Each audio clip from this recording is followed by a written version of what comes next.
Nabi Yunus alaihi salam. Negeri Ninawa dikaruniai berkah yang luar biasa oleh Allah. Mereka hidup dalam kecukupan dan kemakmuran. Namun sayangnya, mereka sama buruknya dengan kaum Bani Israel. Mereka menyembah berhala dan selalu saja mengabaikan dakwah Nabi Yunus, Nabi yang diutus untuk menyadarkan penduduk Ninawa.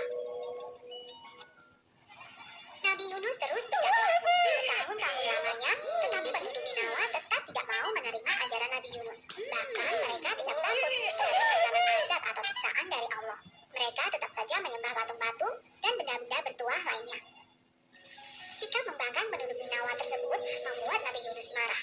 Hingga akhirnya Nabi Yunus memutuskan untuk hijrah ke negeri lain. Sebelum pergi, Nabi Yunus mengingatkan akan datangnya azab atau siksa dari Allah yang sangat pedih. Namun, pesan itu tetap tidak dihiraukan. Sepeninggal Nabi Yunus, hukuman dari Allah benar-benar datang. Gelombang panas datang hujan, sawah dan ladang mengering, sungai tak lagi berisi air, hujan tidak turun, dan di tengah-tengah bencana itu, barulah penduduk Ninawa sadar bahwa perkataan Nabi Yunus itu benar, bahwa Allah adalah Tuhan semesta alam, dan tiada Tuhan selain Allah.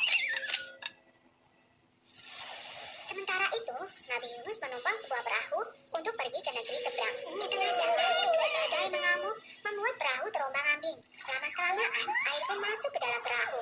Untuk mengurangi beban perahu, nahkoda memerintahkan semua penumpang untuk membuang semua barang. Namun, kapal masih saja berguncang. Nahkoda pun memutuskan untuk membuang salah satu penumpang ke laut. Pengundian pun dilakukan. Ternyata, undian tersebut jatuh kepada Nabi Yunus. Hingga 3 kali berturut-turut, undian selalu jatuh kepada Nabi Yunus. Nabi Yunus ikhlas jika dirinya harus dibuang ke laut untuk menyelamatkan kapal. Dan Nabi Yunus pun meloncat ke laut yang mengganas karena badai. Kemudian, Allah memerintahkan ikan paus untuk menelan Nabi Yunus. Nabi Yunus benar-benar ditelan oleh ikan paus. Kini, ia berada di dalam perut ikan paus. Nabi Yunus terus-menerus berzikir dan berdoa kepada Allah untuk memohon ampunan. Setelah berhari-hari lamanya, barulah ikan paus itu menepi ke pinggir pantai. Nabi Yunus bersyukur karena ia masih hidup dan bisa keluar dari perut ikan paus. Meski demikian, ia keluar dalam keadaan sakit karena berhari-hari tidak makan dan minum.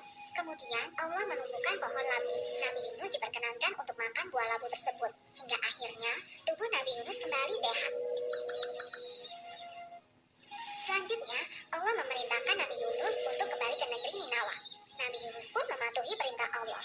Penduduk Ninawa yang telah bertaubat menyambut kedatangan Nabi Yunus dengan penuh sukacita, dan mereka pun berjanji untuk mengikuti dan mengamalkan ajaran Nabi Yunus. Selesai. Sumber dalam Al-Quran, Surat Asy-Syu'ara ayat 139-148. Dan salah satu penggalan surat berbunyi, dan sungguh, Yunus benar-benar termasuk salah seorang Rasul. Surat Asy-Syu'ara ayat 139. Jangan lupa subscribe, like, dan aktifkan lonceng notifikasinya. Terima kasih.